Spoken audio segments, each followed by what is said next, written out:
Hello everybody, welcome to Gotta Be Handmade Live. I'm Linda. I'm the YouTube personality behind the Gotta Be Handmade channel. Tonight I have something a little bit different for you, and I hope you will enjoy it.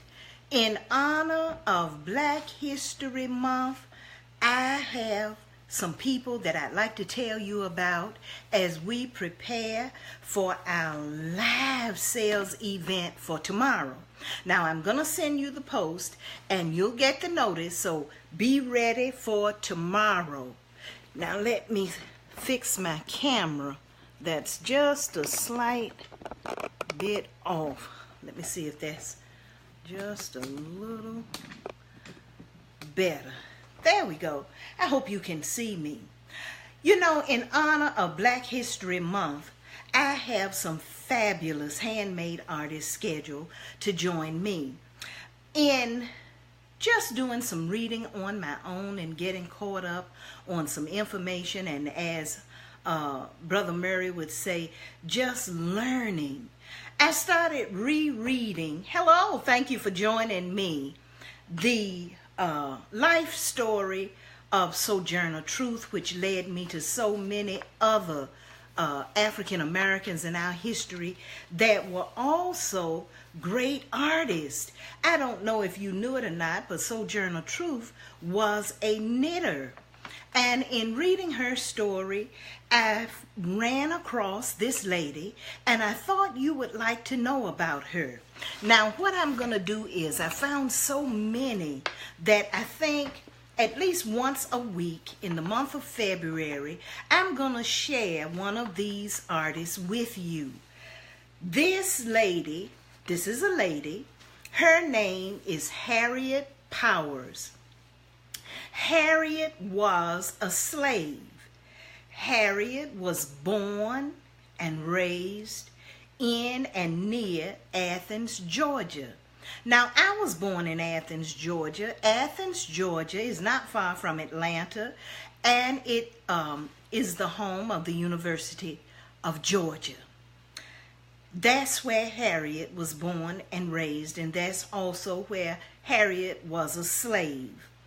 Now, this is the important information that I knew nothing about. Harriet is one of the best known African American quilt makers. Yes, she was a quilter. Not only was she a quilter, her quilts traveled in fairs while she was a slave. She only has 2 quilts that remain to today, as far as we know. Only 2 survive her. She was born in slavery, as I said, near Athens, Georgia, in October 1837. She lived in Clark County and in Sandy Creek, which is not far at all. Her first quilt was displayed in 1886 at a cotton fair in Athens, Georgia. And there was an art teacher that went to the fair and saw the quilt. And she wanted to purchase the quilt from Harriet, but Harriet refused to sell the quilt. She and the lady, now the lady's name was Lucy Cobb, she and the lady stayed in contact with one another, and when Harriet and her husband fell on hard times and she really needed finances, she sold the quilt to Lucy for $5. Lucy kept the quilt in her family, and later Lucy, let me get it right now,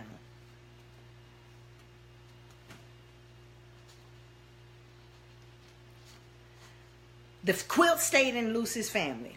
Now, that's what happened to the first quilt. The second quilt, which less is known about the second quilt, but one account is that the second quilt that she created was commissioned by the wives of Atlanta University, which later became Clark Atlanta University. Now, let me tell you, Harriet's quilts were applique, and they were hand quilted as well as machine quilted. All of her quilts were biblically based. She always had a theme of the Lord's Supper or the resurrection of the Lord Jesus Christ. They were all Christian and biblical based quilts. And I was shocked to know that she used a machine. This is the first year that I've used a machine to make a complete quilt, and it's going to be a throw. I'm excited about that. But I was shocked to know that she used a machine as well as she quilted on hand. They are all applique. Now let me tell you what happened to the second quilt. This account of what happened to the second quilt. The wives of the Atlanta University commissioned her to make the quilt, and they presented the quilt to the Reverend Charles C. Hall of New York in 1898, while he was serving as the chairman of the board of trustees at Atlanta University. Later, the collector of folk art, Maxim Korolak, I hope I'm pronouncing his last name correctly, acquired the quilt from Hall's heirs and donated it to the Museum of Fine Arts in Boston, Massachusetts. The quilt, let me show you a picture of Harriet Powers. This is Harriet Powers.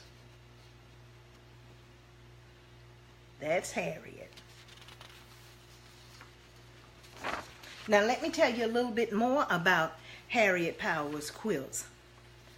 Not only did she quilt, the quilts traveled all around the United States in fairs, which was amazing for a slave to have quilts that did that, and the quilts came back to Harriet.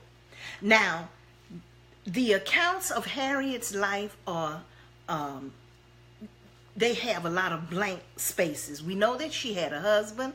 We know also that she had children. We don't know what became of the children because Harriet was a slave. We don't know if her children were sold away from her and her husband. We just don't know. Now, let me tell you what has happened. In 2005, Cat Holmes, one of the students at the University of Georgia, because like I stated, the University of Georgia is in Athens, Georgia, located Harriet's grave. Let me read it to you. He discovered the grave of Harriet Powers as well as that of Powers' husband and a daughter. The headstone, which was uncovered at the historic Gospel Pilgrim Cemetery in Athens, Georgia, reveals that Powers died on January 1st, 1910. Now, that was found in 2005. Isn't that amazing? Powers' quilts consisted of numerous pictorial squares depicting biblical scenes. They were constructed through applique and piecework. And as I stated, they were by hand and on machine. Now let me share with you the two quilts that remain. This is the quilt in the Museum of Fine Arts in Boston, Massachusetts. If you're ever there, you will be able to go and visit and see this quilt by Harriet Powers. Now this quilt shows Adam and Eve. This block here has the serpent, Adam and Eve. This one has the angels, angelic beings. This one has the Lord on the cross in between the two with the two thieves. This one looks like Noah's Ark. It has numerous animals. All of Harriet's quilts were biblically based. Each square has a meaning. And that first quilt that she made, she used to tell the lady what the squares meant. This is a picture of the second existing quilt of Harriet Powers. It's in the museum, the National Museum of American History at the Smithsonian Institution in D.C. There it is. She only has two that remain today to our knowledge. I thought that story was absolutely amazing, that I found a handmade artist whose works were purchased even though she was a slave, and whose works traveled from around the country in fairs. They were so amazing. And as you can see, her work is amazing. She doesn't have just squares. She has squares, she has rectangles, you see? And each square is bordered. Her work is magnificent for quilting. I hope you are able to visit Boston and see her quilt. And I hope you visit D.C. and see her quilt. Her name again is Harriet Powers. And I thank you for this little bit of African American history. For the month of February, I plan to come back and give you another little tidbit about an handmade artist. Hi, thank you for joining me, Devin, in honor of Black History Month in February. Now look, if you like this information, let me know. Tell me in the feed that you enjoyed hearing about Harriet Powers. And don't forget, join me tomorrow as we have a fantastic handmade artist for the month of February. She's an African American young lady, and she's on tomorrow instead of Monday because her work schedule, she just couldn't make it Monday, so we scheduled it for Saturday. So I hope you'll join us then. If you can't, please watch the replay. Hi, Mr. Murray. Thank you for joining me. Mr. Murray, if you liked hearing this bit of African American history, let me know about it, because the story doesn't end here. The story ends with the one that's in D.C., this particular quilt. The Smithsonian hired a company in Japan to duplicate this quilt of Harriet Powers. They did not try to locate Harriet's family to give her the proceeds from the quilt, and from my understanding, the quilt was duplicated. So look, if you liked hearing about Harriet Powers, read about her. Find out what happened today, recently, concerning Harriet's quilts. Thank you for joining me. Come back tomorrow to meet the fantastic handmade artists we have scheduled. Because, you know, for the best, it's just gotta be handmade. Bye-bye.